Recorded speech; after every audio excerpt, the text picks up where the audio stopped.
واحلل عقدة من لساني يفقهوا قولي أما بعد. Baik, kita sambung pula pada membahaskan tentang ihsan. Tidak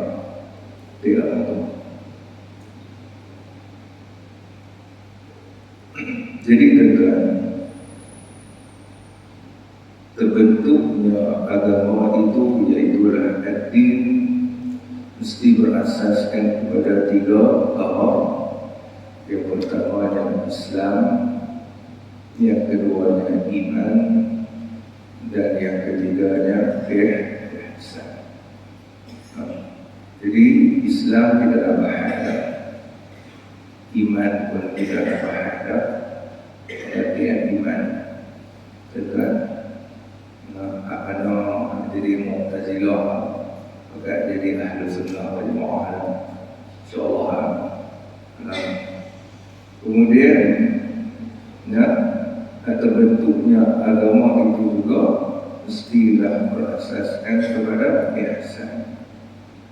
Jadi apa makna ihsan? Ihsan iaitulah berbuat baik. Ihsan dengan makna berbuat baik. Apa maksud berbuat baik? Sebab itulah malaikat Jibril alaihissalam bertanya kepada baginda Rasulullah sallallahu alaihi wasallam, mal ihsan? Apakah itu ihsan? Maka Nabi sallallahu alaihi wasallam menjawab, al-ihsanu an ta'budallaha ka'annaka tarahu. Yang kata ihsan itu, iaitulah engkau beribadah kepada Allah, engkau menyembah Allah, engkau taat kepada perintah Allah Subhanahu wa taala, ka'annaka, seolah-olah macam engkau tarahu, melihat Allah. Hamba baik, hamba taat, beribadah kepada Allah seolah-olah macam tengok Tuhan. Fa'illam takun tarahu, maka sekiranya engkau tidak melihatnya, tidak melihat Allah, fa'innahu yaraka, maka sesungguhnya pasti Allah Ta'ala itu melihat engkau. Jadi tuan-tuan, apa yang kata ihsan di sini, tuan-tuan? Bila mana kita beribadah kepada Allah, kita mengabdikan diri kita kepada Tuhan seolah-olah macam kita tengok Dia, dan kalau kita tak tengok Dia pun pasti Tuhan tengok kita, maka menunjukkan ibadah yang kita lakukan itu mesti kena ada 2 ciri yang utama. Mesti kena ada 2 ciri dia, baru disebut sebagai ihsan. Mana dia 2 ciri ini, tuan-tuan? Iaitulah dia beribadah kepada Allah Subhanahu wa taala itu, ciri yang pertama, dengan hati yang ikhlas. Tuan-tuan, bila sebut kata ikhlas ni, tuan-tuan, maknanya niat dia hanya semata-mata kerana menjunjung akan perintah Allah Subhanahu wa taala. Itu yang kata ikhlas. Maknanya sunyi hati dia, tak ada apa dalam hati dia melainkan kerana Tuhan, melainkan kerana Allah, kerana menjunjung perintah Allah. Sebab tu kalau kita niat sembahyang zuhur ke, sembahyang asar ke, tuan-tuan, kita akan sebut apa? Lillahi ta'ala, kerana Allah Ta'ala. Salli fardhu zuhri 4 raka'atin adaan lillahi ta'ala. Saja sembahyang fardhu zuhur 4 rakaat kerana Allah Ta'ala. Jadi bila kata kerana Allah, kerana Allah menjunjung perintah Tuhan, Jadi bila kata kerana menjunjung perintah Allah semata-mata kerana Allah, maka itu yang dikatakan sebagai ikhlas. Tentang kenapa yang kata ikhlas? Jadi kalau ibadah kita tidak dilakukan dengan ikhlas, wajib nak saya wajib kalau saya wajib apa tu nak jadi dia yang hilang ada saya nampak wajah tu nur ni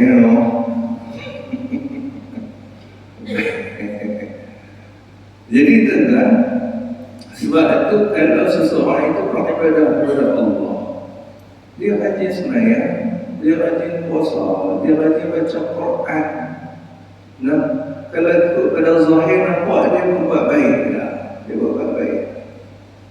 Tapi bila pada hati dia bukan kerana Allah, hati dia tidak ikhlas, hati dia ada riya, nak menunjuk-nunjuk ke orang, tentang maka hakikatnya walaupun pada zahir nampak macam berbuat baik, tetapi di sisi Allah itu bukan ihsan, itu tak nama berbuat baik.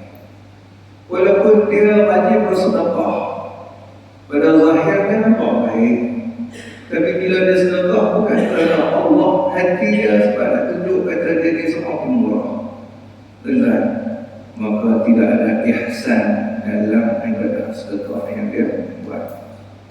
Maka orang yang tidak ada ihsan ni tuan-tuan, seperti mana haba'an mansura, seperti mana abu yang berterbangan. Pahala dia di sisi Allah seperti abu yang berterbangan dalam Allah.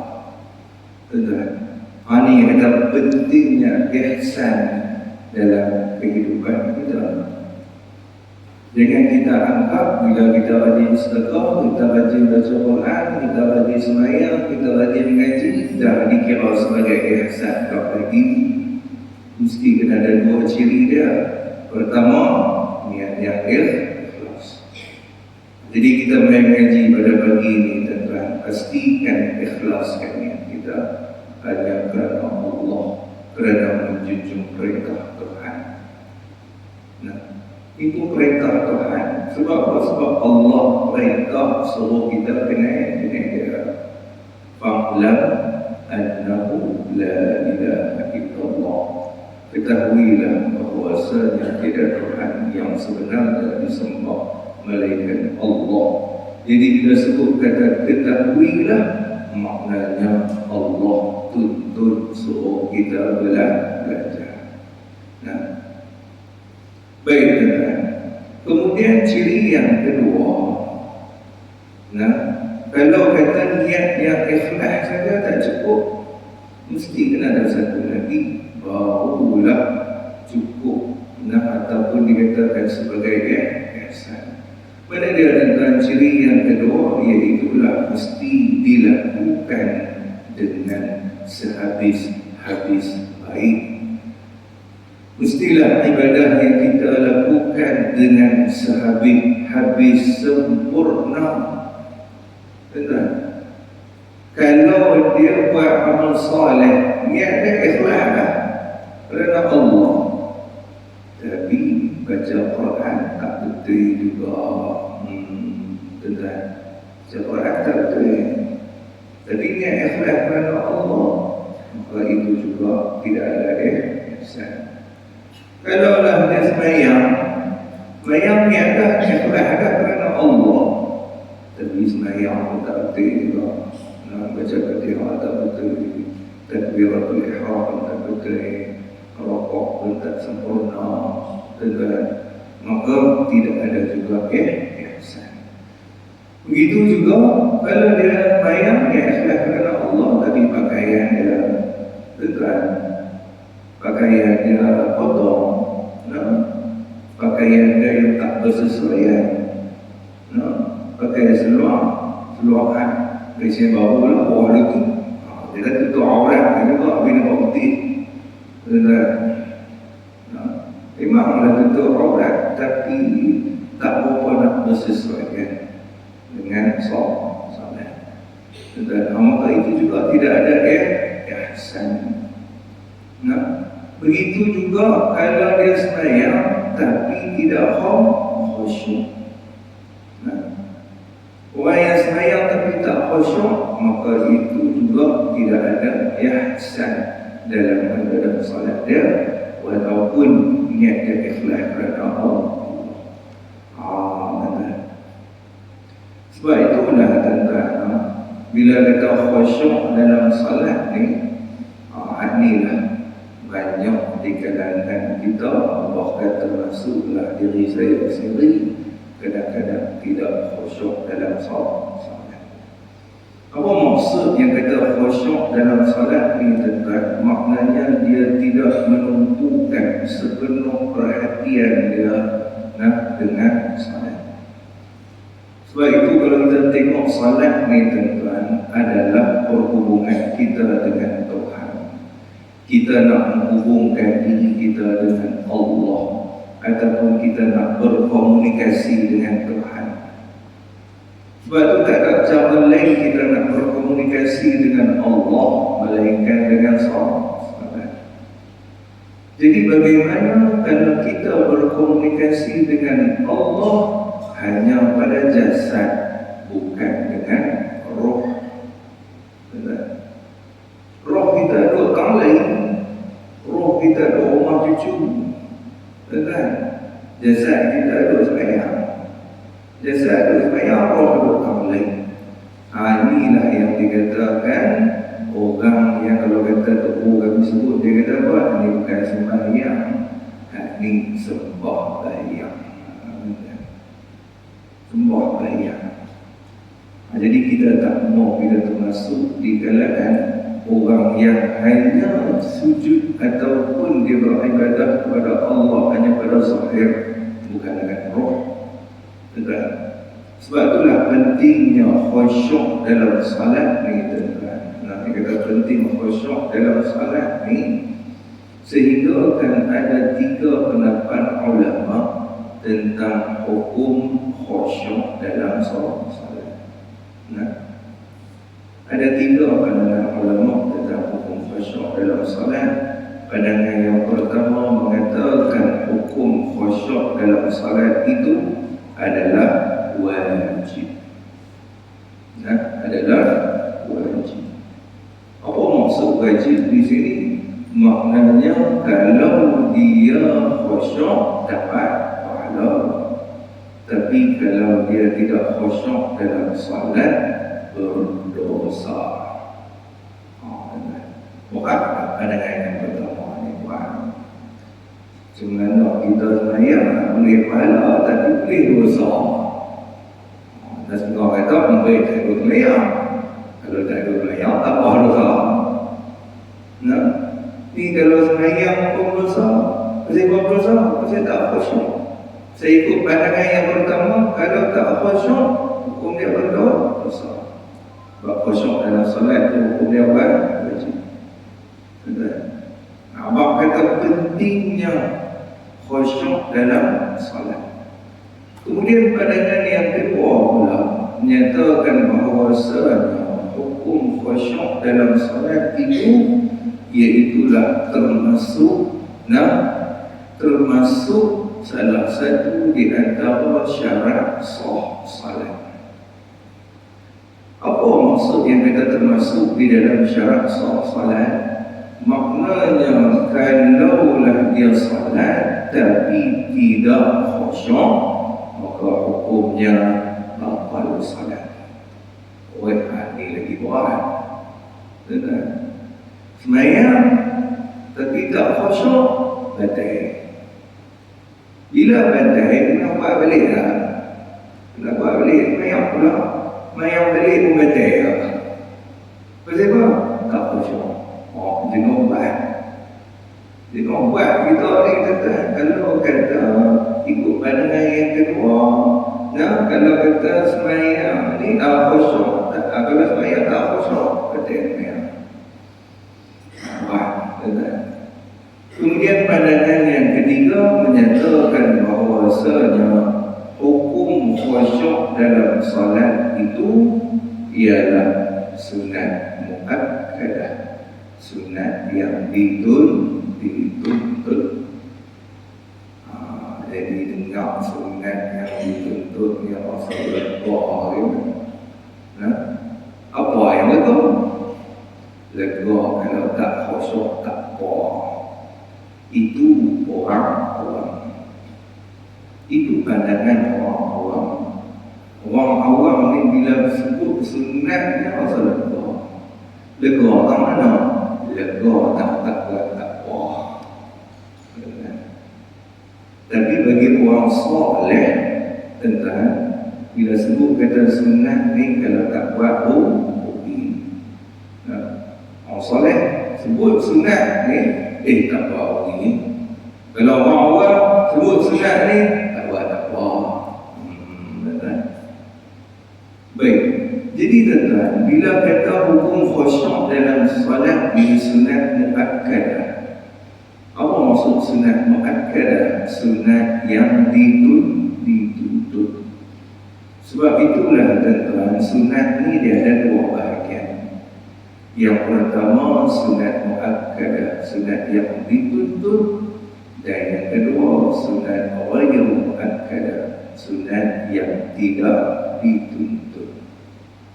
Baik, apa yang tuan-tuan faham dengan sunat yang dituntut dengan tak dituntut? Sebab tu kadang-kadang semua orang dia jawab sunat yang dituntut ni di akhirat kalau Allah Ta'ala tuntut. Tapi itu sunat yang tak dituntut, akhirat kalau Tuhan tak tuntut, itu buat apa? Kalau Tuhan tak tuntut, tidak. Maka sebab tu kalau kita belajar dalam ilmu usul fiqh, menyebutkan bila sebut kata beza di antara sunat yang dituntut dengan sunat yang tidak dituntut ni, apa beza dia? Sunat yang dituntut kalau buat dapat pahala. Tinggal dosa ke tak? Tinggal tak dosa. Sunat yang tak dituntut pun sama juga, buat dapat pahala, tinggal tak dosa. Cuma bezanya apa dia? Bezanya kalau sunat yang dituntut ni tuan-tuan, kalau tinggal makruh. Kalau tinggal hukum dia makruh. Kalau sunat yang tak dituntut, kalau dia tinggal tidak sampai membawa kepada hukum makruh. Apa maksud makruh pula? Makruh benda yang dibenci. Siapa yang benci? Allah Ta'ala benci. Allah Ta'ala tak suka. Jadi bila kata hukum khusyuk dalam salat ini sunat muakkadah, sunat yang dituntut, nak abang kata apa? Nak abang kata walaupun hukum dia tak wajib, tapi kalau boleh hang buat je. Bagi usaha juga kena khusyuk. Sebab apa? Sebab kalau hang tak khusyuk dalam salat, Tuhan tak suka. Kita makruh. Tuhan tak suka kalau kita meninggalkan khusyuk dalam salat. Abang kata kena bersungguh juga untuk khusyuk. Jadi tuan-tuan, hakikatnya tiga pandangan ni tak ada beza. Pandangan pertama tadi kata apa? Wajib. Bila sebut wajib, abang kata kalau boleh buat juga. Kalau tak buat tu dosa. Abang kata tuntutan semua buat, suruh khusyuk tu. Tuan-tuan, suruh juga. Hak kedua pun, kalau kata tak khusyuk, kata sebenarnya. Abang kata apa? Kalau boleh, kena puasa juga pergi khusyuk. Begitu juga yang ketiga, sunat yang dituntut. Maknanya kena puasa juga pergi khusyuk. Sebab apa? Sebab tak khusyuk makruh. Kenapa kata pentingnya khusyuk dalam salat? Bila kata kita khusyuk dalam salat, baru wujudnya ihsan dalam ibadah salat kita. Baru ada ihsan. Sebab itu setiap ibadah kita ni tuan-tuan mesti disertakan dengan ihsan. Baru Tuhan terima. Maksud ihsan apa dia tadi? Iaitu pertama dia niat dia ikhlas kerana Allah. Dan yang kedua, mesti dilakukan dengan sehabis-habis baik, dengan sehabis-habis sempurna. Jadi cuba kita muhasabah diri kita, tengok bagaimana ibadah yang kita lakukan selama ini, dan adakah cukup dua ciri tersebut, iaitu yang mana yang pertama, niat kita betul dan selama ni aku buat amal soleh ikhlas kepada Allah, dan yang kedua, tidak aku buat amal soleh ini betul-betul dengan sahabat baik, sahabat sempurna. Tuan, adakah aku ni solat di awal waktu? Sebab itulah Allah Ta'ala berfirman, fawailul lil musallin, maka celakalah bagi orang yang sembahyang. Tuhan kutuk, Tuhan cela orang yang solat. Pelik tak? Pelik. Macam mana kita sembahyang Tuhan cela? Patutnya orang tak sembahyang Tuhan cela, tapi hanya orang yang sembahyang Tuhan cela. Fawailul lil musallin. Musallin orang yang sembahyang. Jadi siapa yang Tuhan cela ni? Orang yang sembahyang ni, kan? Maka sebab itulah ulama kata apa? Seeloknya pada ayat ini kita jangan berhenti, boleh kita sambung. Fawailul lil musallin alladzina hum 'an salatihim sahun. Yang kata celaka orang yang sembahyang ni apa dia? Alladzina hum 'an salatihim sahun, iaitu mereka yang sahun, yang lalai dalam solat mereka. Kata orang yang lalai dalam solat, maksud lalai dalam solat ni apa dia? Maka ada dua pendapat ulama maksud yang kata orang yang lalai dalam solat. Yang pertama iaitu mereka yang tidak khusyuk dalam solat, seperti yang disebutkan tadi. Maka orang yang macam ni dengar, kita bimbang takut kita juga termasuk di kalangan fawailul lil musallin, iaitu mereka yang tidak khusyuk dalam solat. Dan yang kedua, pendapat yang kedua menyatakan orang yang lalai dalam solat iaitu mereka yang solat tetapi melewat-lewatkan waktu solat, saja melambat-lambatkan waktu sembahyang. Kalau kata subuh 2 minit dan 3 minit dengan dia sembahyang di 7,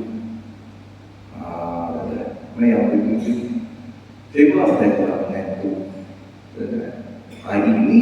Tapi dia sembahyang tak? Sembahyang, tapi dia sembahyang dalam keadaan mendapat celahan daripada Allah. Tapi kena sembahyang tak? Kena sembahyang juga. Cerita dia kena sembahyang. Tapi dia sembahyang tu Tuhan cela dia. Sebab pasal melewatkan sembahyang. Kalau tak sembahyang boleh tambah lagi lah. Tak sembahyang tambah lagi. Ini hati yang sembahyang ni, tapi melewatkan sembahyang, maka mereka termasuk di kalangan fawailul lil musallin. Jadi orang ni tidak ada ihsan. Tak ada ihsan dalam ibadah dia. Maka sebab itulah pentingnya ihsan dalam kehidupan kita, tuan-tuan. Sebab itulah kita nak beramal dengan ihsan ini, kita kena belajar satu ilmu. Mana dia? Iaitu yang dinamakan sebagai ilmu tasawuf. Kita nak beramal dengan ihsan, nak bagi hati kita ni ikhlas kerana Allah, tak mau bagi ada riya, tak mau bagi ada takabbur, tak mau bagi ada ujub dalam hati kita. Kita kena kenal dulu takabbur tu apa dia, riya tu apa dia, ujub tu apa dia. Jadi nak kenal segala penyakit hati ni, tuan-tuan, tak ada cara lain dah melainkan dengan belajar. Kena belajar satu ilmu, yang mana ilmu itu membahaskan tentang penyakit-penyakit hati yang kena tengok. Kemudian pula kena tengok, kena isi pula hal lain. Isi hal mana pula? Isi segala sifat yang mahmud. yang terpuji.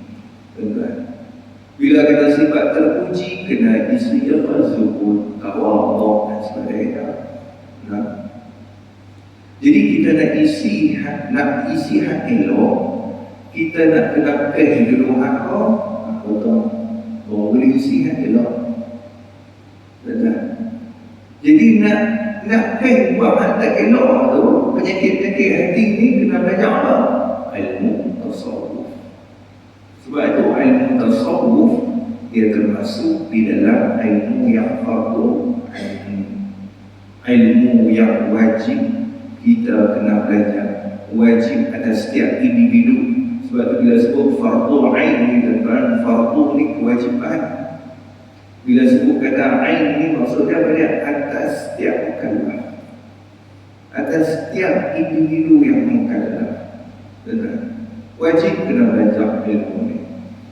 Ilmu tasawuf kalau ikut ranking ilmu yang fardu ain ni, dia duduk berapa? Dia duduk nombor 3. Duduk nombor 3. Paling tinggi sekali tauhid. Ilmu kita belajar sekarang. Nombor 2 fiqh. Ilmu nak beritahu cara kita nak beribadah kepada Tuhan, nak menyembah Tuhan, kena ada kaedah-kaedah yang betul. Kan? Kemudian bila mana kita ada kaedah sembahyang yang betul, tentang cara sembahyang yang betul, mesti kena ada ihsan. Bila ihsan, itu kena ada belajar ilmu tasawuf. Kena pengajian ilmu tasawuf pula.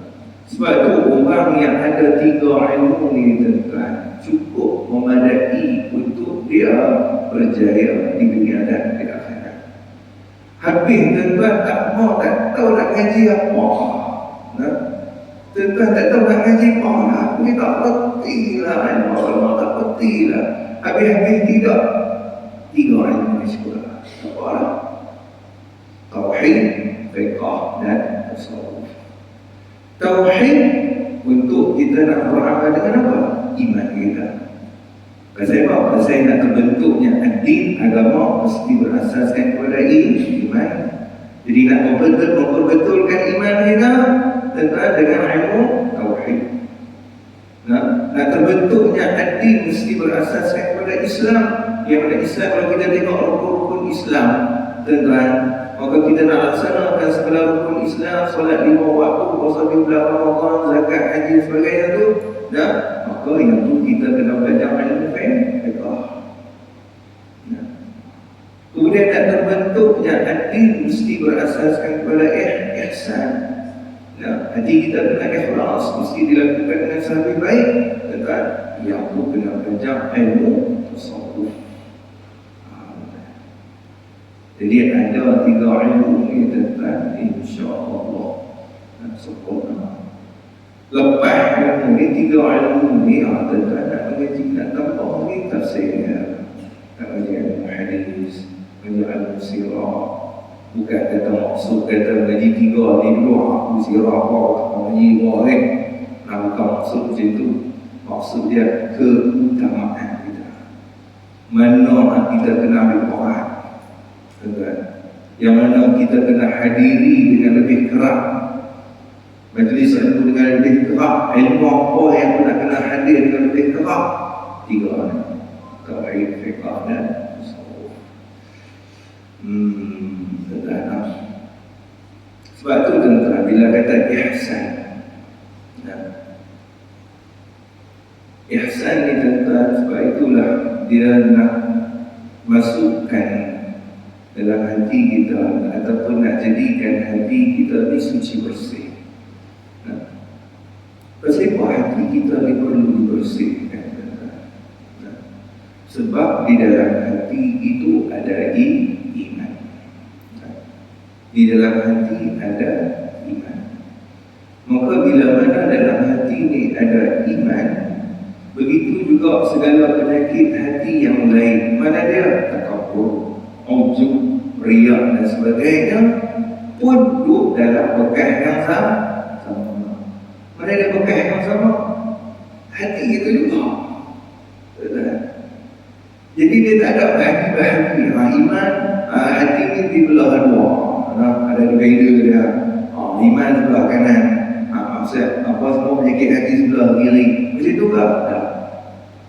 Hidup sekali. Jadi bila kata hati kita ni tuan-tuan, dia seolah-olah macam bekas. Bila kata bekas ni tuan-tuan, kalau kita nak makan nasi, nak beli pinggan, nak buat nasi tuan-tuan, pinggan tu kotor. Bila ada pinggan tu kotor, kita nak buat nasi, nak makan pinggan tu tak kena apa-apa tu. Nak basuh dulu, kena bagi bersih dulu. Boleh pun nasi, aku nak pergi makan nasi. Kita pun tak mau makan nasi dalam pinggan tak dibasuh. Tidak. Begitulah juga tuan-tuan. Iman tu suci bersih. Iman tu benda yang sangat-sangat mulia. Tentang zuhud, sabar, segala penyakit, segala apa, kata sifat-sifat yang mahmudah, sifat yang terpuji. Tentang benda yang agak elok belakang. Tapi dalam hati itu kotor. Ada riak di situ, takabur di situ, ujub di situ. Pergi masuk pula iman dengan sabar apa semua masuk sekali.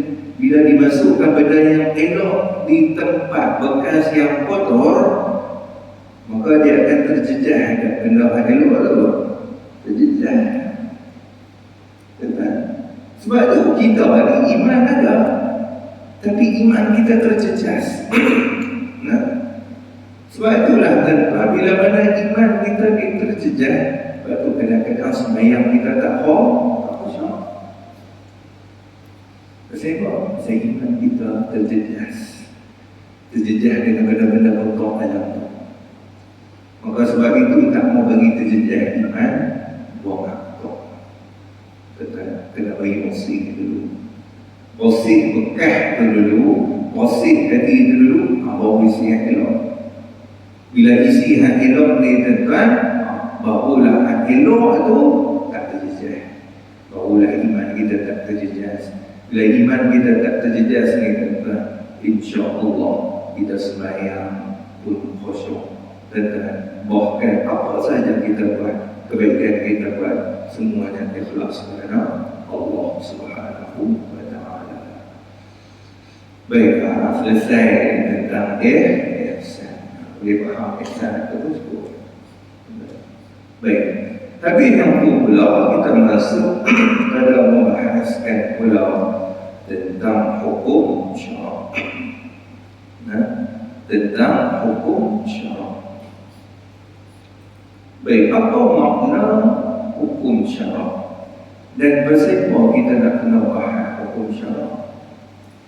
Sebab itulah tuan-tuan, fokus di dalam ilmu tauhid itu, iaitulah kita nak membicarakan tentang hukum akal. Itu fokus kita di dalam ilmu tauhid. Kerana apa tuan-tuan? Kerana ilmu tauhid ni tuan-tuan, dia banyak menggunakan akal. Kita nak mencari dalil kena guna akal. Kita nak i'tiqad sesuatu, nak berpegang pada sesuatu, mesti kena guna akal. Jadi bila mana kita nak menggunakan akal, maka sebab itulah kita nak menghukum mesti dengan menggunakan akal. Jadi bagaimana kita nak menghukum dengan menggunakan akal? Untuk kita nak i'tiqad, berpegang dan dengan yakin sesungguhnya Allah Ta'ala itu wujud. Nak yakin bahawasanya zat Allah Ta'ala itu tidak ada permulaan baginya. Cuma kita nak yakin bahawasanya zat Allah Ta'ala itu tidak ada pengakhiran bagi dia. Cuma kita nak yakin bahawasanya zat Allah Ta'ala itu tidak menyerupai makhluknya. Kita mengaji wujud qidah apa-apa. Maka itu semua nak di samping kita menggunakan dalil naqli, dalil yang diambil daripada Al-Quran dan Hadis, maka begitu juga lah kita menggunakan dalil akli, iaitu yang mana kita kena fikir dengan akal. Lepas tu fokus dia hukum akal. Tetapi sebelum kita nak bahas hukum akal, maka kita kena tahu juga jenis-jenis hukum yang lain. Mana dia jenis-jenis hukum yang lain? Iaitu dia ada hukum syarak dan dia juga ada hukum adat. Tuan-tuan, jadi tuan-tuan, dalam hukum syarak dia ada wajib pada syarak. Dalam hukum adat pun ada wajib juga, tapi wajib pada adat. Dalam hukum akal pun ada wajib juga, tapi wajib pada akal. Nama semacam wajib. Tenang. Tapi tiga-tiga wajib itu tak sama. Tiga-tiga wajib itu tak sama. Tenang. Sebab tu kadang-kadang setengah orang umat Islam ni tuan-tuan, dia terkeliru dengan hukum hakam dalam agama Islam ni tuan-tuan. Sebab apa? Sebab tak boleh banding beza di antara jenis-jenis hukum. Sebagai contoh lah tuan-tuan, kita wajib salat 5 waktu atau wajib lain. Setiap yang hidup wajib hati, wajib boleh pula. Allah Ta'ala itu wajib ada atau wajib lain. Kalau kata makan banyak, wajib ke kenyang, wajib lain pula. Bapak tu wajib lain. Kita wajib solat 5 waktu, yang tu wajib pada syarak. Setiap yang hidup wajib mati, yang tu orang panggil wajib aridi. Ada kita akan belajar kemudian. Allah Ta'ala itu wajib ada, yang tu orang panggil wajib pada akal. Makan banyak wajib kenyang, yang tu orang panggil wajib pada adat. Pak jenis itu tuan-tuan berbeza. Sebab tu kita jangan salah dalam hukum satu kaum. Tuan-tuan, kalau tidak boleh. Yang jadi keliru itu yang muncul pokok jahil murakkab. Tuan-tuan, pokok jahil murakkab ni maksudnya pokok yang jahil memang tidak ada ilmu, bahkan dia sendiri tak tahu kata diri dia tidak berilmu. Bila mana dia tak tahu diri dia tak berilmu, maka dia akan menyampaikan segala apa yang dia tak tahu. Dia sampai kepada orang, tapi dia sampai kepada dia tak tahu. Itu orang panggil jahil murakkab. Lepas tu jahil ni dia ada dua. Pertamanya jahil basit, dan yang kedua jahil murakkab. Jahil basit ni tuan-tuan yang memang semata-mata jahil. Memang kalau nak suruh cerita Quran dia Allah ni. Tuan-tuan, jahil basit. Kalau jahil murakkab, kalau dia tak tahu dah tu. Kemudian andai pula cerita Quran. Cerita Quran padahal dia tak tahu apa dia cerita Allah. Itu pergi jahil murakkab. Jahil murakkab ni yang nak merosakkan agama. Dan pokok jahil murakkab ni lah yang nak mengubah agama Islam. Itu yang boleh munculnya Islam liberal, pluralisme, apa semua tu. Punca daripada apa? Punca dia adalah daripada golongan jahil murakkab. Ini pentingnya kita belajar ilmu supaya kita tak masuk di kalangan orang yang jahil murakkab. Baik, jadi sebelum kita nak bahas hukum akal, kita nak kenal dulu apa itu hukum syarak. Hukum syarak ni apa dia?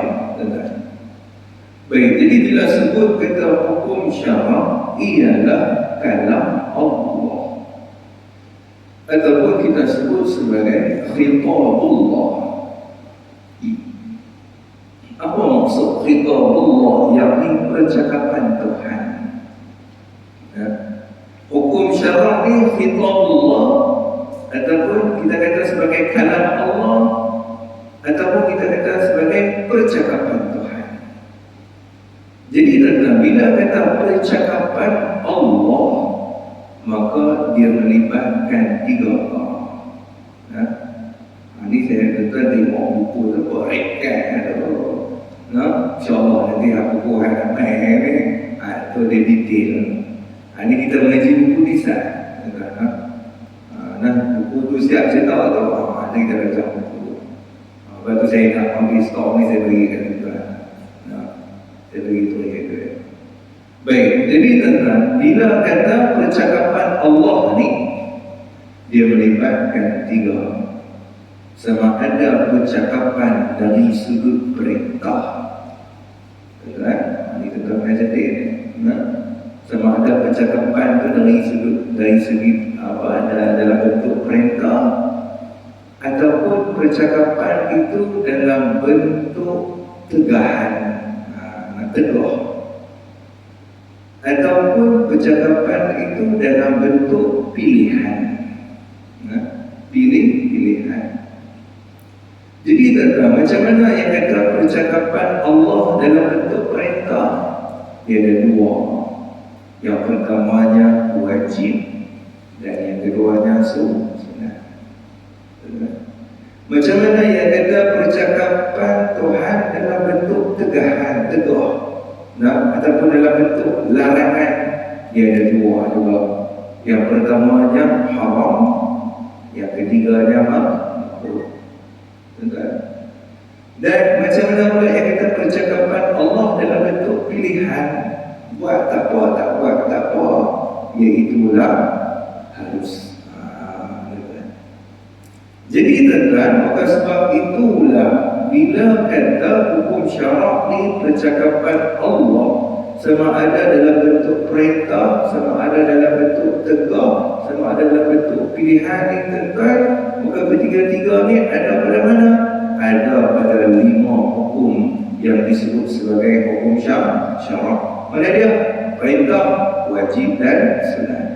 Tegak, haram dan makruh. Pilihan, harus. Yang mana kelima hukum ini tuan-tuan, wajib, sunnah, haram, makruh dan harus ini berkait dengan perbuatan mukallaf. Kelima hukum ini tuan-tuan, dia berkait ataupun dia bersangkut paut dengan perbuatan mukallaf. Mukallaf itu apa dia? Mukallaf iaitu dia panggil isim maf'ul. Dia daripada kata dasar dia kallafa yukallifu taklif. Wa huwa mukallifun wa dzaka mukallafun. Kalau orang istilah psikologi, walaupun tak bisa dengar anak psikologi, bisa belajar pun dia orang kata ni, psikologi lah saya sebut ya. Daripada tak sebut langsung. Kalau saya tak sebut langsung, tuan-tuan tak bisa dengar. Kalau saya sebut, kalau tak faham pun, tuan-tuan bisa dengar. Saya dulu kata mengaji dengan tuan dulu tuan-tuan, tapi tak faham pun. Tuan tersebut, kalau ikan taklif, dia tuan macam apa? Kemudian dia ulang-ulang tu, dia tak orang boleh. Itu yang kata daripada tak sebut langsung. Orang-orangnya kita bisa dengar. Baik. Jadi tuan-tuan, bila sebut kata mukallaf di isim maf'ul, apa isim maf'ul? Itu benda yang kena buat. Jadi bila sebut kata mukallaf, iaitu orang yang kena beban ataupun orang yang kena tanggung. Macam mana orang yang kena beban, orang yang kena tanggung? Iaitu mesti dia kena cukup 4 syarat. Yang pertamanya aqil. Syarat pertama mesti berakal. Syarat mukallaf, syarat orang yang kena tanggung hukum yang 5 ni tuan-tuan. Syarat yang pertama mesti aqil, berakal. Syarat yang kedua, baligh, mesti cukup umur. Syarat yang ketiga, salimul hawas, sejahtera panca indera. Apa maksud sejahtera panca indera? Iaitu dia boleh mendengar dan dia boleh melihat, ataupun dia boleh salah satu. Betul. Kadang-kadang dia boleh mendengar tapi dia buta, maka tetap cukup syarat yang ketiga. Kadang-kadang dia boleh melihat tapi dia pekak, pun cukup syarat yang ketiga, salimul hawas. Sebab apa perlu kepada pendengaran dan penglihatan? Kerana dakwah Islam boleh sampai kepada dia melalui dua panca indera, sama ada pendengaran atau penglihatan. Betul. Kemudian syarat yang keempat iaitu bulughud dakwah.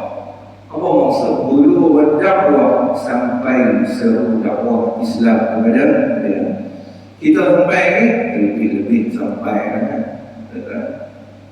Jadi bila kita cukup 4 syarat ni, maka kita ni adalah mukallaf. Status kita adalah mukallaf, iaitu mereka yang kena tanggung hukum syarak yang 5. Tak boleh lari. Kita tak boleh lari. Bila kita cukup 4 syarat ni, tetapi tak mana pun tak boleh lari daripada hukum yang 5. Tuan-tuan, sama ada ya, kita duduk luar ni, tuan-tuan. Sekarang kita duduk dalam majlis ilmu. Ada tak hukumnya? Ada tak hukumnya? Ada hukumnya sekarang. Hukumnya apa? Wajib. Kemudian saya ni, maksud Nabi tandai Allah. Nabi tandai pun ada hukumnya juga. Lagi orang nak makan pun ada hukumnya juga. Menyimpang pun ada hukumnya juga. Lagi nak pergi beli barang pun ada hukumnya juga. Bawa kereta apa semua ada hukum-hukumnya. Maknanya kita tak boleh lari daripada hukum yang 5 ni, tuan-tuan. Ini yang disebut sebagai mukallaf. Jadi tuan-tuan, bila kita hukum syarak yang 5 ni, tempat duduk dia duduk kat mana? Tempat dia duduk pada perbuatan mukallaf. Tuan-tuan, sebab tu waktu kami belajar tentang pengertian hukum syarak ni, tuan-tuan, dengan guru kami dulu, maka dia buat kesimpulan. Kesimpulan kata apa? Kesimpulannya iaitulah babi itu tidak haram. Allah itu tidak haram. Kami pun tercegah. Sipok tu orang itu, sipok lah babi itu haramnya. Sipok Allah tak haram lah. Sebab apa? Sebab bila mana melihat pada pengertian hukum syarak, yang mana pengertian hukum syarak ni, hukum ni mesti berkait dengan perbuatan. Tempat duduk dia pada perbuatan, dan tempat duduk dia bukan pada minuman, bukan pada binatang. Maka kalau babi itu binatang, adakah hukum haram itu duduk pada babi itu? Hukum haram kan itu tak babi itu. Habis itu hukum haram itu ke mana? Hukum haram duduk pada perbuatan mukallaf memakan babi. Kalau dia start makan babi itu, baru jatuh haram. Haram itu ke mana? Bukan perbuatan mukallaf. Jadi bila haram duduk pada perbuatan mukallaf, maka yang menanggung hukum haram itu siapa dia? Orang yang makan. Nak tanggung tu. Jadi bila nak tanggung tu macam mana? Kalau orang buat juga, orang makan juga, dosa kena siksa. Maka yang tanggung itu orang yang makan, bukan babi itu kena tanggung. Orang makan aku pula suruh makan. Walau kalau dia boleh cakap itu lah. Apa aku sentuh, aku kan pandai, aku makan aku pula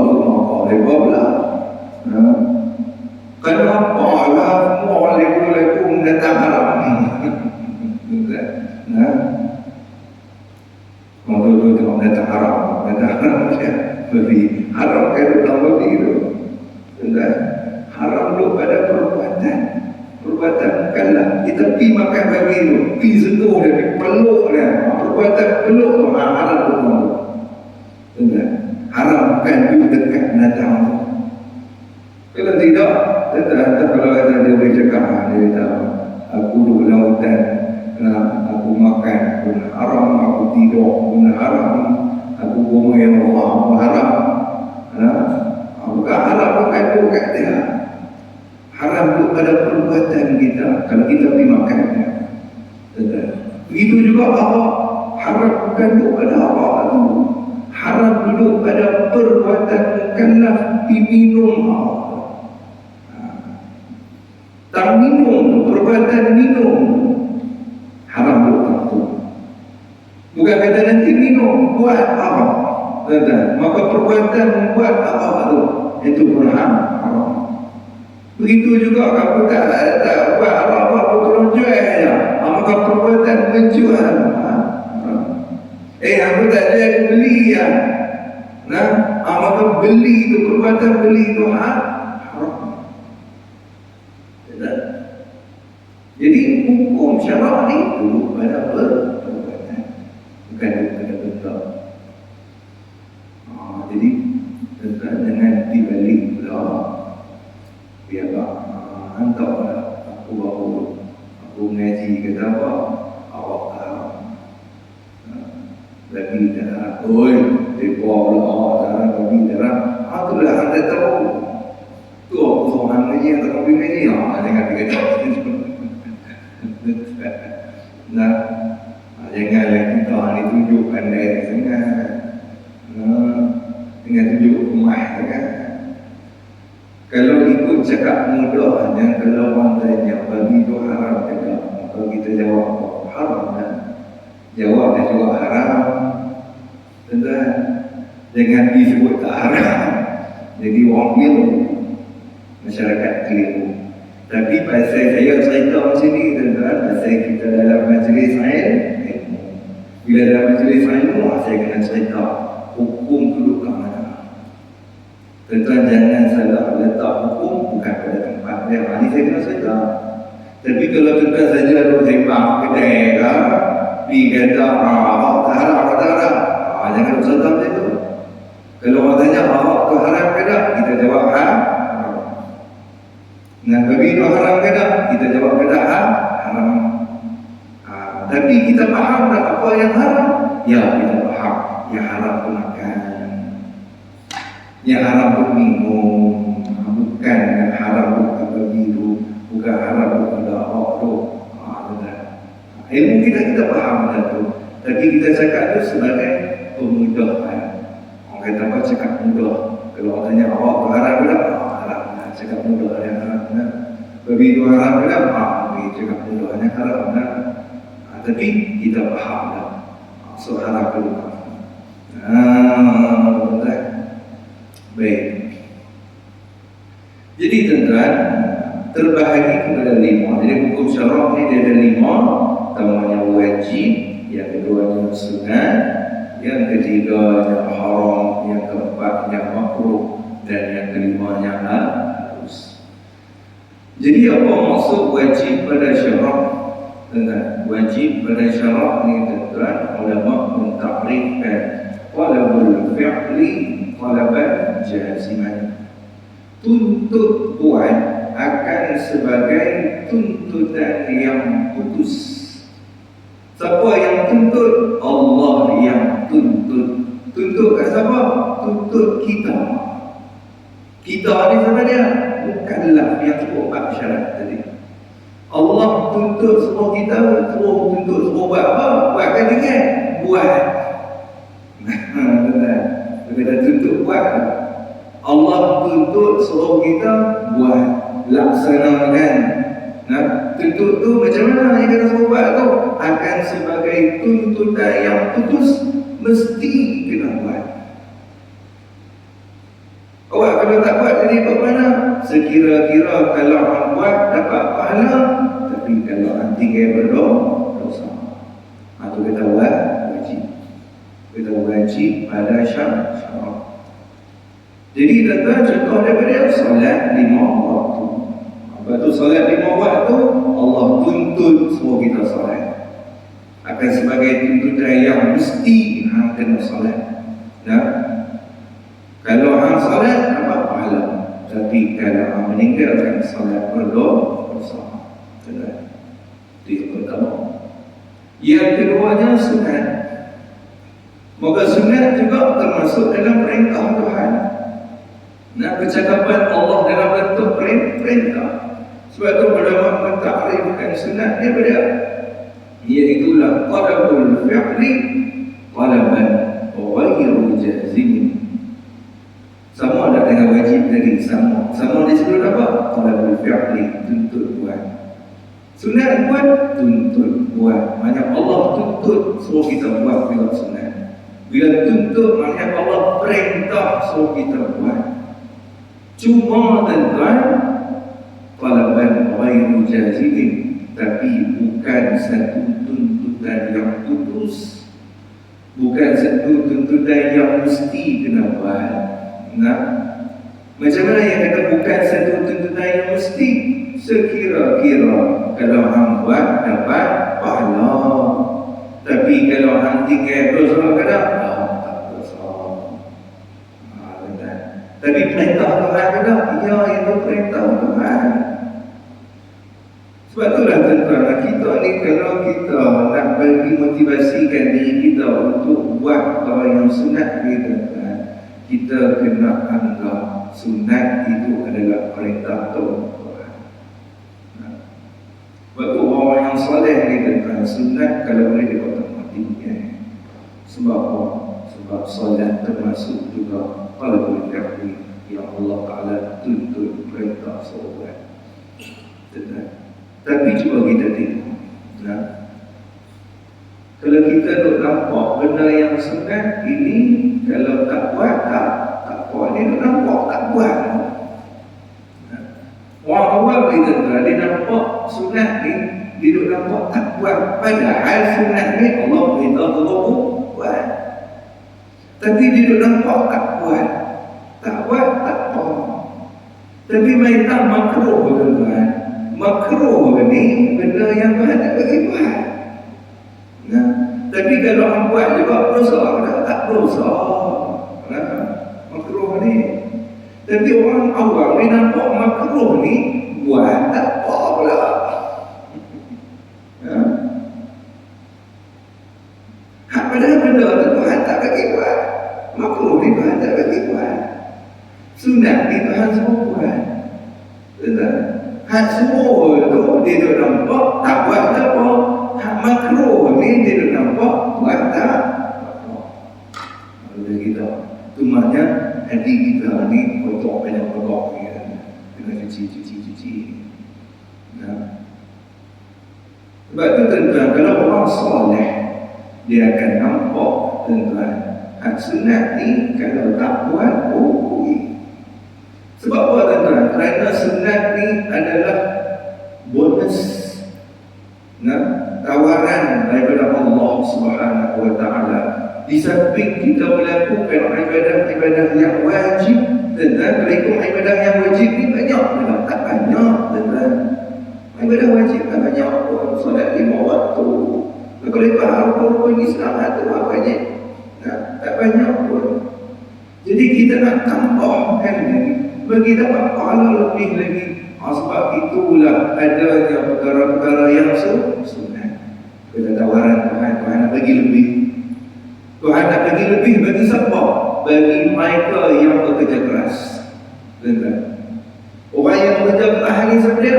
Orang yang beriman dan orang yang beramal saleh. Mereka ni yang main nak kerja keras. Betul.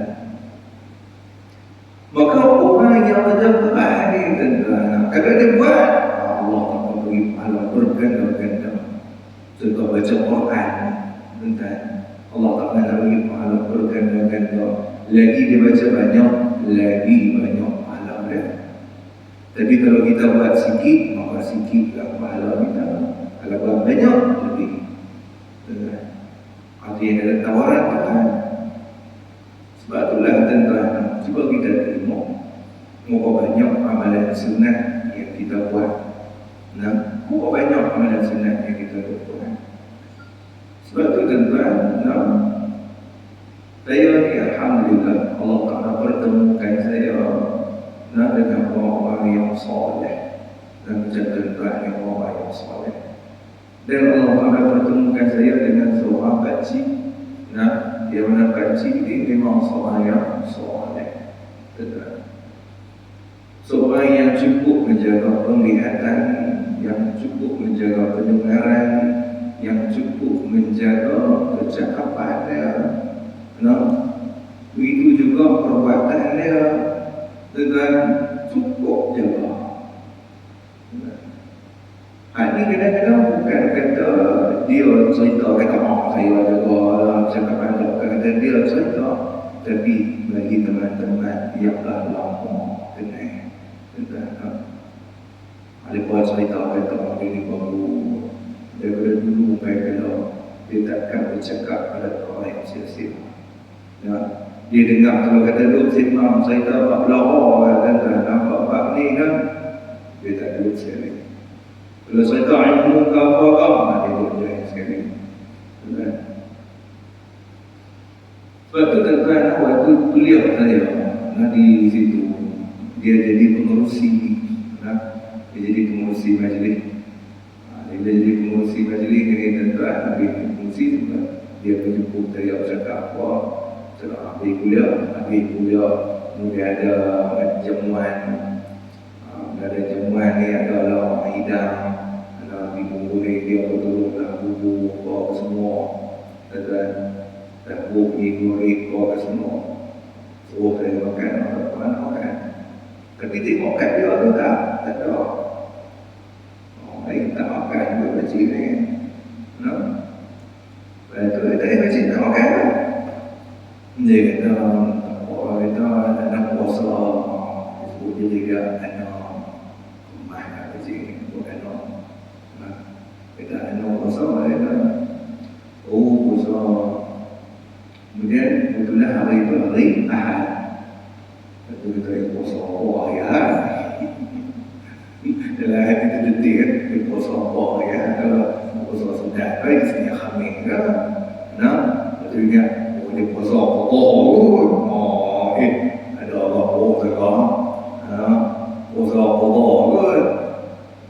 Kemudian, tapi tak bagi kau pun tanya lah. Baca memang selalu puasa hari Ahad lah. Kemudian dia pun jawab, dia pun masa malu-malu nak jawab.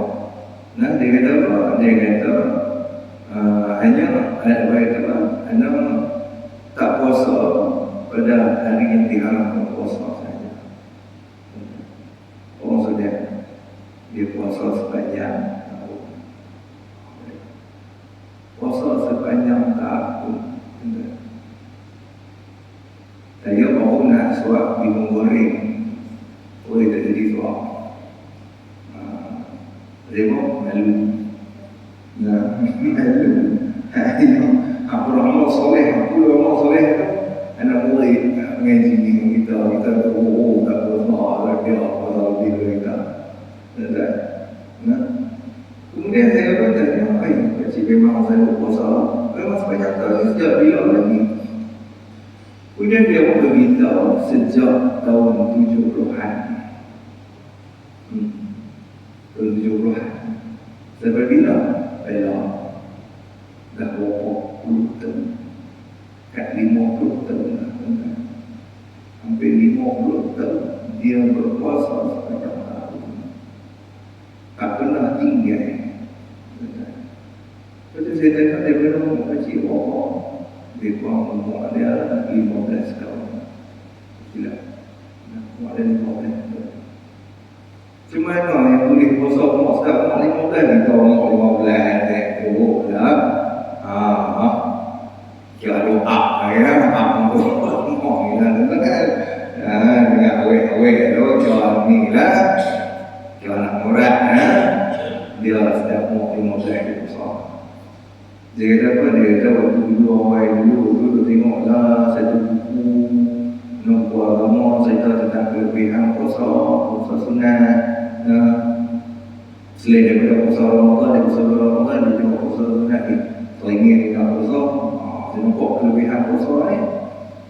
Kemudian dia puasa sehari, dia kata, Ustaz dia puasa sehari, habis-habis puasa tu, kita seponong kalau puasa. Mai esok nak puasa lagi lah, puasa lagi. Habis puasa makan, dia puasa disedap lah, seponong lah puasa. Dan dia kata, baiklah. Kita ada tahan juga. Tahan ni pun lapar. Kemudian tuan, bila dia dah start cerita tuan, saya tak boleh tuan. Saya kalau tahu kata dia orang yang haji puasa, saya yakin mesti banyak lagi amalan-amalan yang dia buat. Jadi saya korek satu amalan. Nah, sambil itu saya tanya lagi, apa lagi amalan kecil? Itu yang kata orang yang menitik beratkan amalan sunat. Apa lagi yang kecil itu buat amalan soleh? Saya nak ikut lah. Saya tu lagi nak ikut. Hak yang puasa panjang tu ngeluh lah. Nah, ada lagi tak amalan kecil yang kecil buat yang nak saya boleh ikut. Kemudian dia pun beritahu lah, beritahu tentang kelebihan solat. Benar. Bila dia beritahu tentang kelebihan solat, saya pun tanya, berapa kecil dalam sehari selawat berapa kali? Nah, saya bayar mestilah sehari 2,000, 3,000 ni. Masih banyak orang selawat kan.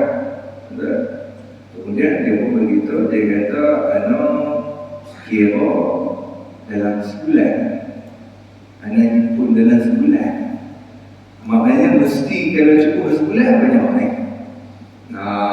Dia tak kira sehari banyak ni, hari-hari dia pun sebulan mesti banyak ni. Jadi saya pun tanya, itu dalam sebulan kecil buat selawat, kemudian dia pun beritahu, dia kata anda akan pastikan dalam sebulan anda akan selawat 1 juta kali.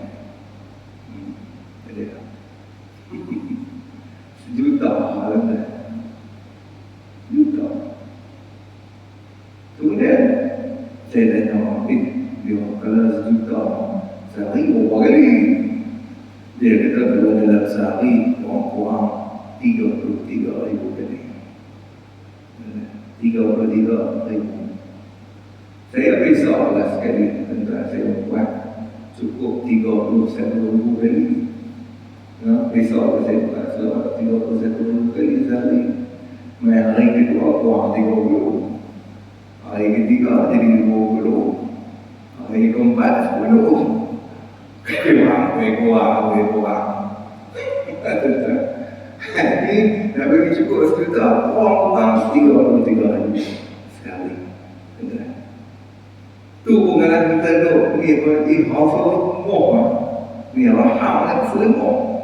Dan selawat ke 33,000. Hak ni mesti mana baca boleh selawat. Pada saya tanya, ada ini yang baca boleh macam mana nak selawat? Dia buat tak. Dia cantik, betul. Dia akan cantik. Dia buat tak. Dia tengok.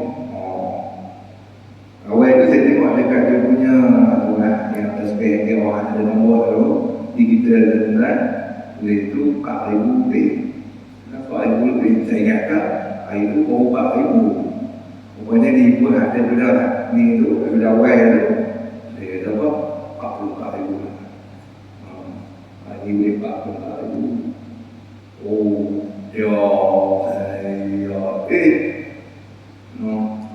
Sudah 44,000.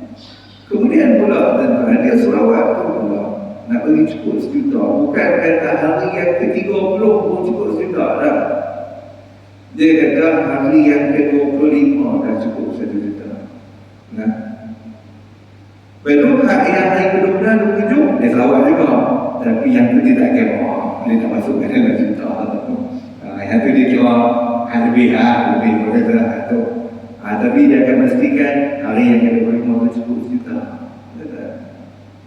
Itu dia tak ramai mana orang tu ialah puasa macam tu dah tak membuat.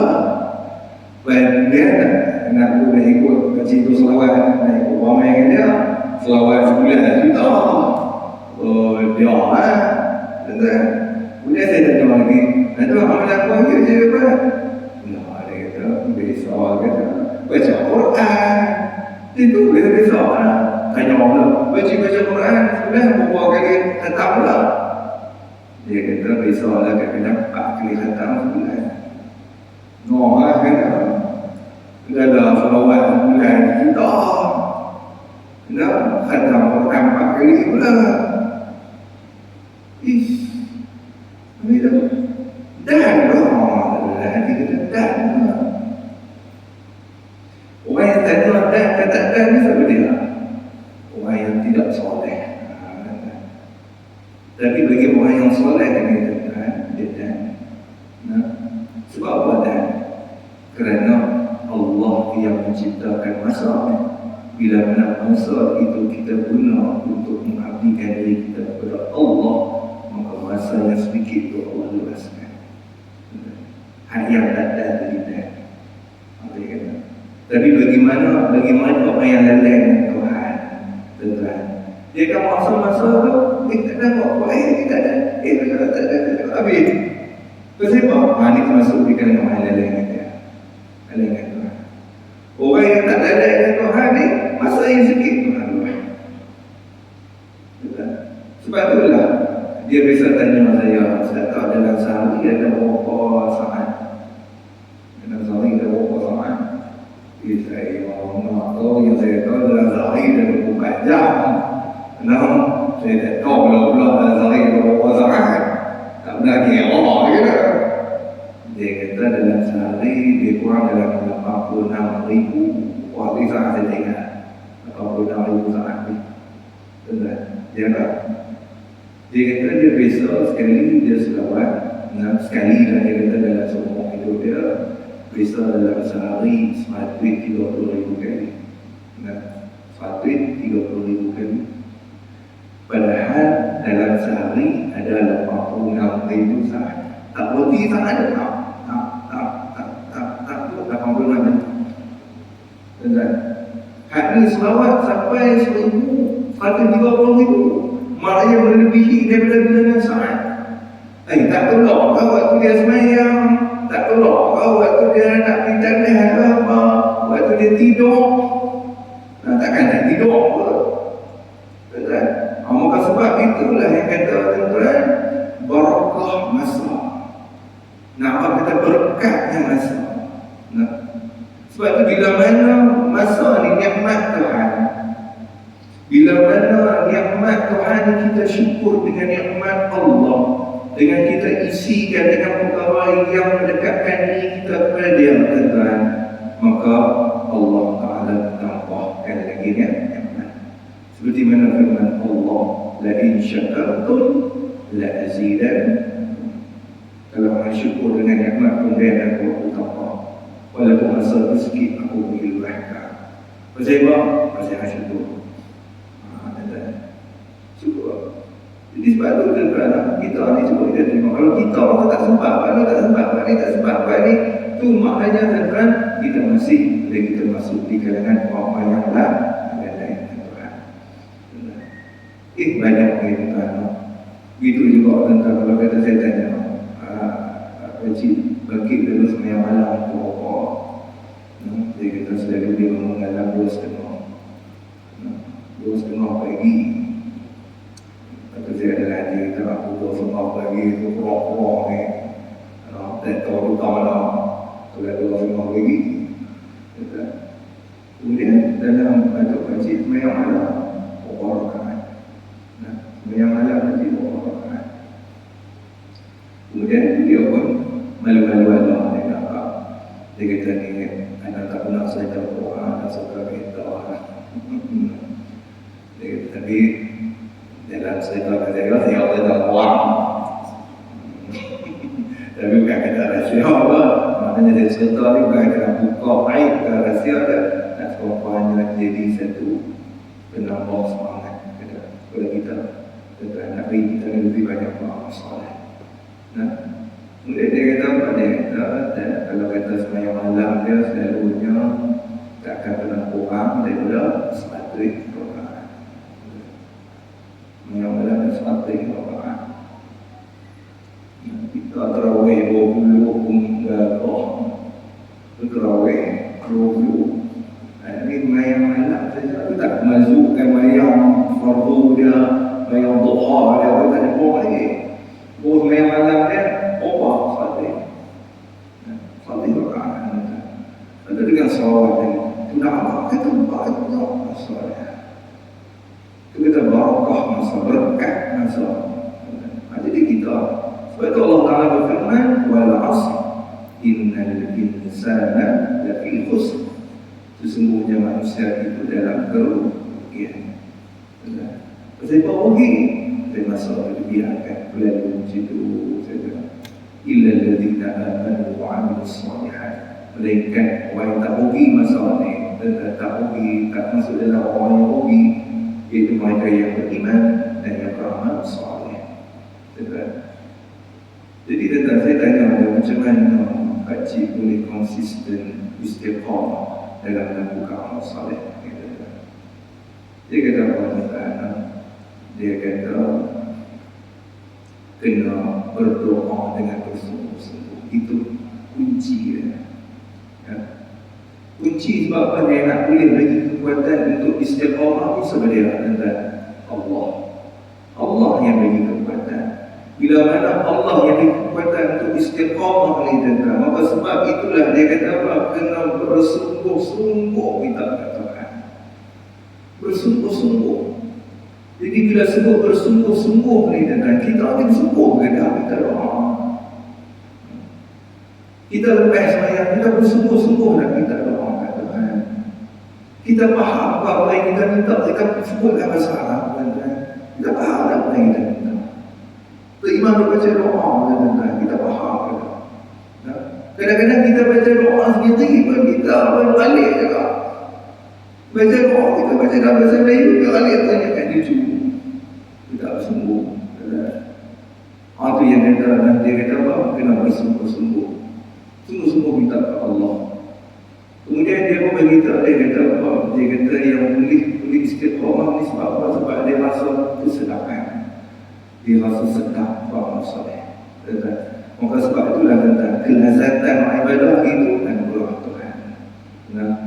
Anugerah yang Allah Ta'ala bagi kepada siapa? Yang Allah Ta'ala bagi mereka yang meninggalkan kelazatan dunia. Mana dia kelazatan dunia dia tinggal? Sebab tu pakciknya orang rajin puasa. Bila dia rajin puasa, maka dia meninggalkan kelazatan makanan. Tak? Dia tahu makanan ni sedap ni, kalau kemudian lah, sedap lah. Tapi kata pakcik tak bingung lagi. Pergi lah. Tapi wajib pergi, bukan wajib makan. Betul macam kau wajib pergi, bukan wajib makan. Dan memang tahu rumah mungkin sedap lah. Nanti orang hak kena dia rasa tahu nak kat dia tahu kalau pergi mungkin kejap. Sebab dia memang usaha. Jadi orang yang meninggalkan kelazatan makanan, dia makan ni dah zaman tu. Dia ada waktu bihun goreng, tak makan tu. Dan kata tak lagi saya lagi. Padahal dia puasa kata. Tengok ibu saya makan tu, dia kata dia teringin. Saya teringin tak tengok sedap. Tapi dia kata saya puasa. Dia kata puasa tak puasa. Saya tunggu malam lagi makan. Maknanya dia berusaha meninggalkan kelazatan. Bila dia berusaha meninggalkan kelazatan dunia ni tuan, maka sebab itu Allah gantikan kelazatan yang lain. Kelazatan apa? Kelazatan ibadah. Sebab tu Allah takkan menzalimi hamba dia. Tak apalah tinggal kelazatan makanan waktu siang, tak apa aku bagi hak kelazatan ibadah. Sebab tu dia tak boleh tinggal. Sebab tu kita kelazatan makanan ni tuan. Lazat-lazat macam mana pun kita boleh makan banyak pun ada had dia. Ada had dia. Perut penuh lah, tak mampu dah. Lazat pergi mana pun tak mampu masuk dah. Tapi kelazatan ibadah ni tuan, dia tak ada had. Sebab tu kalau Imam Abu Hanifah rahimahullah ta'ala pilih solat malam 1000 rakaat, bagi zakat 1000. Pasal buat yang boleh buat 14,000 lazat ada dapat kelazatan ibadah ni tuan-tuan, kena tinggalkan kelazatan dunia. InsyaAllah Allah beri kelazatan ibadah. Tapi kalau kelazatan dunia ni kita berkulun, maka kelazatan ibadah Tuhan tak bagi. Kenapa kita boleh semayang apa semua, tapi kita semayang pun asal tak lazat. Lazat kita asal kata. Kalau kita asal lazat, mesti dah tambah lagi. Asal lazat, mesti dah semayang lagi. Asal lazat, mesti dah semayang lagi. Maka waktu kita semayang. Itu juga Quran. Habis baca Quran, asal nak baca lagi. Habis baca Quran, asal nak baca lagi. Sebab apa? Lazat. Itu dia kata. Habis kemudian insya-Allah kita akan sambung pula. Ini tak habis lagi tu hukum syarak. Kita akan sambung pula kuliah yang akan datang, iaitu hukum haram, makruh dan juga ini mungkin kita dulu.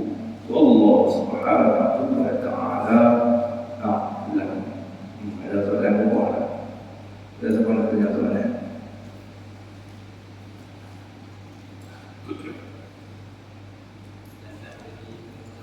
Ya.